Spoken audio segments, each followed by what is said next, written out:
H D. ರೇವಣ್ಣಗೆ ಮತ್ತೆ ಬಂಧನದ ಭೀತಿ ಎದುರಾಗಿದೆ. ಕೆಆರ್ ನಗರ ಠಾಣೆಯಲ್ಲಿ ದಾಖಲಾಗಿರುವಂತಹ ಕಿಡ್ನಾಪ್ ಪ್ರಕರಣ ಹಿನ್ನೆಲೆಯಲ್ಲಿ ಮತ್ತೆ ನಿರೀಕ್ಷಣಾ ಜಾಮೀನು ಅರ್ಜಿಯನ್ನ ಸಲ್ಲಿಸಿದ್ದಾರೆ ರೇವಣ್ಣ.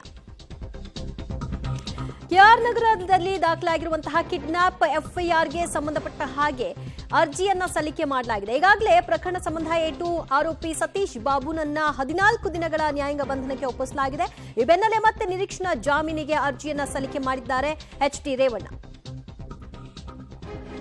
ಮತ್ತಷ್ಟು ಮಾಹಿತಿ ಪಡೆಯೋಣ ನಮ್ಮ ಪ್ರತಿನಿಧಿ ಮುರಳೀಧರ್, ಒಂದು ಪ್ರಕರಣದಲ್ಲಿ ಅವರಾಗಲೇ ಅರ್ಜಿ ಸಲ್ಲಿಸಿದ್ರು, ಮತ್ತೆ ವಾಪಸ್ ಪಡ್ಕೊಂಡ್ರು. ಆದ್ರೆ ಈ ಪ್ರಕರಣದಲ್ಲಿ ಬಂಧನದ ಭೀತಿ ಯಾಕೆ ಕಾಣಿಸ್ಕೊಳ್ತಾ ಇದೆ ಅವ್ರಿಗೆ?